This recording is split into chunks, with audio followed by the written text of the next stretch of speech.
ஏற்பாட்டில் மகா பெரிய அதிசயம் வாழ்க்கையிலே நடக்கிறது. பழைய ஏற்பாட்டு காலத்தில் நிழலை போல தேவன் இருந்திருக்கிறார்.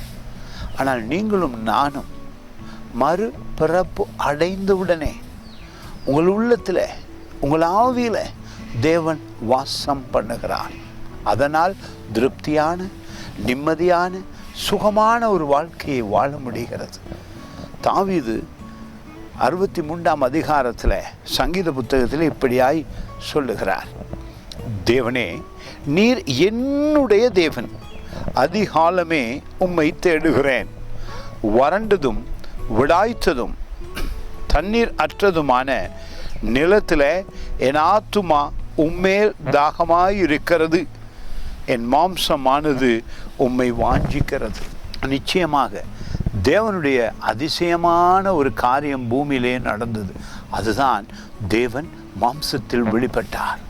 இயேசு கிறிஸ்து பூமிக்கு வந்த உடனே அவருடைய வாயிலிருந்து வந்த வார்த்தைகள் அதிசயமாக எங்களை ரட்சித்தது.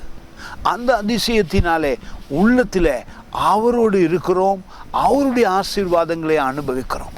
எப்படி இரவு வந்த உடனே அதிகாலம் வருகிறதோ, அந்த வந்த உடனே அதிகாலம் எல்லா வேலைகளும் மிக துரிதமாக நன்மையாக நடக்கிறதே.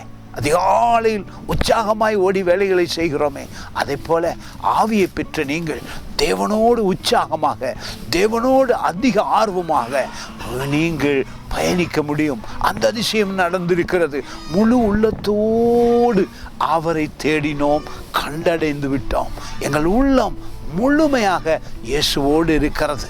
காரணம், வார்த்தையை இரவும் பகலும் தியானிக்கிறோம். God bless you.